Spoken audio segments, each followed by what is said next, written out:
Bueno, esto lo que tiene que ver, como lo vimos también en las ediciones de Noticias Caracol, con la gran política, las medidas del gobierno. Pero, repito, la palabra clave es prevención. De hecho, nuestro numeral al que nos hemos unido en Noticias Caracol y Noticias Caracol ahora es En tus manos.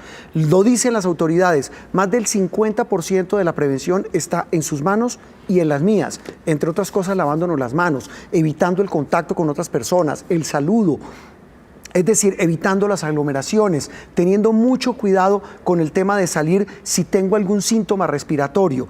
También hablan de promover el teletrabajo, un tema del cual hablaremos en algunos instantes porque tiene que ver con la economía naranja y con los nuevos sistemas de relacionamiento laboral y económico en Colombia. Pero todo eso tiene también otra palabra: cambios de hábito, y que van a durar no sabemos por cuánto tiempo. Hemos invitado hoy a Juan Afanador, que es un investigador de Corpovisionarios, una fundación muy prestigiosa, muy seria en análisis de los comportamientos de los colombianos como sociedad. Es un gusto tenerlo, Juan, gracias por aceptar nuestra invitación. Muchas gracias a ustedes, un gusto estar con ustedes y poder conversar un poco sobre este tema que es de interés nacional. Exactamente, y esa es la palabra, Juan. Conversemos un poco con los televidentes de cómo cambiamos hábitos. Alguien dice, eso es tan difícil, diría un abuelo, loro viejo no aprende a hablar. ¿Cómo cambiamos hábitos? Pues mira, nosotros desde Corpovisionarios entendemos que el cambio de los comportamientos y de los hábitos sucede entendiendo que uno puede trabajar las acciones, digamos, los comportamientos puntuales como acciones colectivas. Yo creo que en este caso estamos hablando de una acción colectiva que tiene varios frentes. Digamos, por un lado, estamos hablando de un frente que tiene que ver con el cuidado del pánico colectivo. Creo que eso es algo que tenemos que cuidar. En segundo lugar, pues tenemos que hacer la acción colectiva de evitar que se propague la pandemia, y eso tiene que ver con unos comportamientos muy precisos. Y tenemos que pensar pues que eso en gran medida, lo que nos han dicho las autoridades y digamos todas las instancias competentes en temas de salud, es que quizás muchas de las personas no van a morir por este tema, ¿verdad? Pero es un deber nuestro como ciudadanos cuidarnos de que se propague el virus, para que cuidemos también a las personas mayores y a las personas que tienen enfermedades y tienen ciertas propensiones a ser afectadas. Entonces, tú me preguntabas, bueno, ¿cuál es el quid del asunto? ¿Cómo cambiamos comportamientos?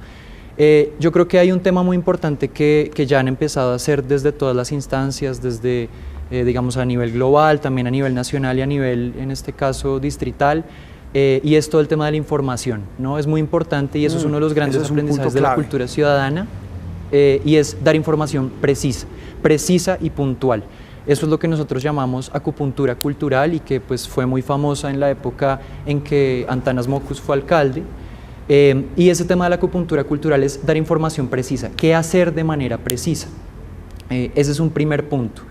En segundo lugar, es muy importante que esa información precisa se convierta en una acción, y yo creo que ahí está el tema que tú charlabas ahorita del loro viejo, y es, aquí hay unos asuntos específicos, y es, mira, nosotros en Colombia tenemos una disposición muy particular a la gestión del riesgo, porque esto en última realmente es un asunto de gestión del riesgo. Nosotros estamos cuidando, y por eso es la alerta amarilla que se decretó, estamos cuidando pues que esto se propague más y que, digamos, el asunto, uno de los asuntos más graves es que colapse el sistema de salud. Entonces, lo que nosotros tenemos que lograr para esos cambios de comportamientos, además de la información, es empezar a mirar cómo existen quizás unas normas sociales y unos asuntos sociales que están dificultando esto. Entonces, yo te decía, uno de los primeros es nuestra relación como colombianos con la gestión del riesgo, porque muchas veces nosotros sentimos que gestionar el riesgo puede ser, digamos, ser un exagerado, ¿sí? Y yo creo que eso es un peligro que tenemos que identificar, porque nosotros tenemos que trabajar esto también identificando que no podemos pecar por perezosos. Tenemos que lograr hacer lo que nos están diciendo las instancias que, digamos, que tienen claridad frente a, por ejemplo, todo el tema del lavado de manos.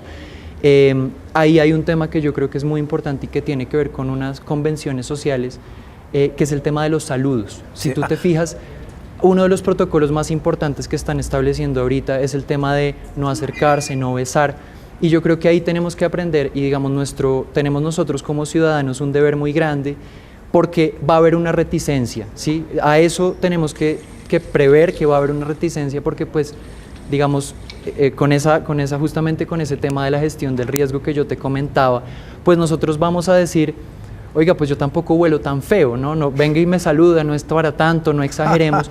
Y yo creo que ahí es donde nosotros tenemos que tener un cuidado como ciudadanos y empezar a mirar las formas. Sí. Dime, claro que sí. No, es que sobre eso particularmente, yo creo que es de los hábitos más difíciles de abandonar en una sociedad donde todo el mundo pues se saluda de beso o incluso de mano. Decir, oiga, eso no es una grosería, saludarme con el codo, saludarme de lejos, como decía ayer la alcaldesa o como decía hoy el presidente Duque, es cambiar hábitos sencillos. Parecen tan sencillos, pero de los rutinarios y sencillos son difíciles de cambiar.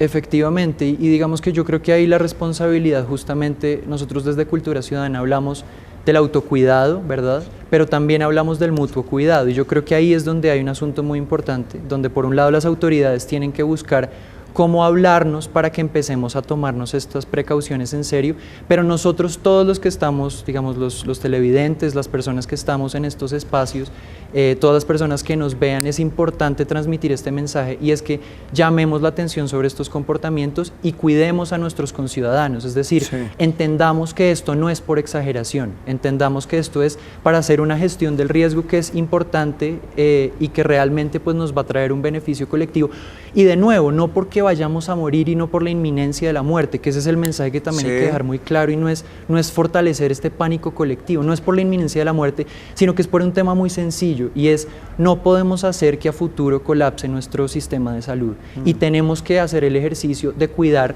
también a las personas mayores y a las personas enfermas, que son las que están en más riesgo, porque en últimas, digamos, por ejemplo, yo soy una persona joven, es muy probable que en caso de que me contagie pudiera yo, digamos, sanarme pronto, ¿verdad? Con los tratamientos adecuados, pero lo importante acá es entender que esa gestión del riesgo es también para cuidar a otros, ¿sí? Y yo creo que ese es uno de los elementos fundamentales de la cultura ciudadana, y es entender que como ciudadanos, no solamente una relación, digamos, unidireccional del Estado hacia nosotros como ciudadanos, sino que nosotros como ciudadanos podemos cuidar a los otros ciudadanos, podemos llamarle la atención, podemos decirle a nuestra mamá, a nuestra tía, oiga, cuídese como nos están invitando a cuidar, lavémonos las manos como nos están invitando a lavarnos las manos, pilas con el contacto, lavemos todo el tema, por ejemplo, de las puertas, de la apertura de las puertas. Todos esos detalles son los que podemos empezar a cuidar. Mire, cuéntame. No, es que ayer casualmente la alcaldesa Claudia López decía eso, en momentos en que a los bogotanos, en este caso, pero también a todos los colombianos, se les ha pedido solidaridad por situaciones como, por ejemplo, cuando Bogotá se quedó sin agua por el daño en un tubo y se pidió ahorrar el 15%, la gente ahorró el 25%. Cuando el tema de la gripa H1N1, el tomar este tipo de medidas similares ahora, la gente las tomó y finalmente se pudo controlar en la propagación de ese virus. En este caso hay dos cosas que son fundamentales. Una, la acción individual para autocuidarme, y también la acción social para cuidar a los demás, para que eso se vea como una forma de defendernos todos como sociedad. Efectivamente, sí, digamos, nosotros eso lo llamamos autocuidado y mutuo cuidado, y yo creo que aquí es donde tenemos nosotros que poner entre paréntesis esto cultural que tú mencionabas ahorita, pues porque nosotros somos muy cariñosos y eso es muy bonito y es muy importante que nuestra cultura siga siendo así, pero es entender que es importante poner entre paréntesis esto, y creo que es importante tomárnoslo en serio, digamos, entender que esto realmente no es un chiste, y por lo que decimos, ¿no? Porque claro, está el tema de hay 9 casos, ¿sí? Y digamos, y se han hecho muchas reflexiones sobre lo que significa la muerte, por ejemplo, el hecho de que el feminicidio mata muchas más mujeres, y que es un caso, que eso es importante, esas son reflexiones importantes que nos ayudan a medir, Juan, pero sin embargo, dime. No, es que a eso iba yo para terminar esta charla tan interesante, y es, mire, suena chistoso, pero los famosos memes, las famosas burlas, yo creo que ya es hora de no hacer eso. Es decir, el tema es serio. Bueno, efectivamente, y qué decir las cadenas falsas, o sea, las falsas informaciones de las que usted hablaba al comienzo. Por supuesto, es muy importante, digamos, ahí es donde yo creo que hay un gran acierto también en la forma en que Claudia López empezó la comunicación en los anteriores días, porque es muy importante que le hablemos a la ciudadanía, y que le hablemos a la ciudadanía de manera clara. Y asimismo es muy importante que nosotros, los ciudadanos, también hagamos un ejercicio de comunicarnos y llamar la atención cotidianamente. Incluso la cultura ciudadana va más allá, invita a que entre desconocidos, no solamente entre familiares, sino incluso entre desconocidos en el bus, por ejemplo, que identifiquemos que alguien está tosiendo y se está tapando con la mano, invitarlo muy amablemente a decirle: señor, acuérdese que estamos en esta situación colectiva, cuidémonos, y puede usted taparse con el antebrazo como nos están indicando. El tema de la desinformación, por supuesto, es importante. Yo también creo que pues es un tema donde es muy difícil controlarlo, ¿sí? Es muy difícil que haya unas instancias de control, y ahí es donde yo creo que nosotros como ciudadanos tenemos que tener esas conversaciones informadas. Yo creo que esa es una responsabilidad que tenemos todos, y es tomarnos esto en serio, tener conversaciones informadas y cuidar a nuestros conciudadanos. Esa es, digamos, la esencia de la cultura ciudadana, que es entender, no es solamente que el Estado nos cuida a nosotros, sino nosotros también podemos cuidar a nuestros conciudadanos, y esa es la esencia, digamos, como el mensaje que yo quisiera que quedara aquí, y la invitación que le podemos hacer desde Corpo Visionarios a toda la ciudadanía. Básicamente, como hemos dicho, está en tus manos. Don Juan Afanador, de Corpo Visionarios, gracias por acompañarnos. Vale, muchísimas gracias a ustedes. Que Muy tengan bien. muy buena tarde. A usted, muy amable. El tema de cultura ciudadana.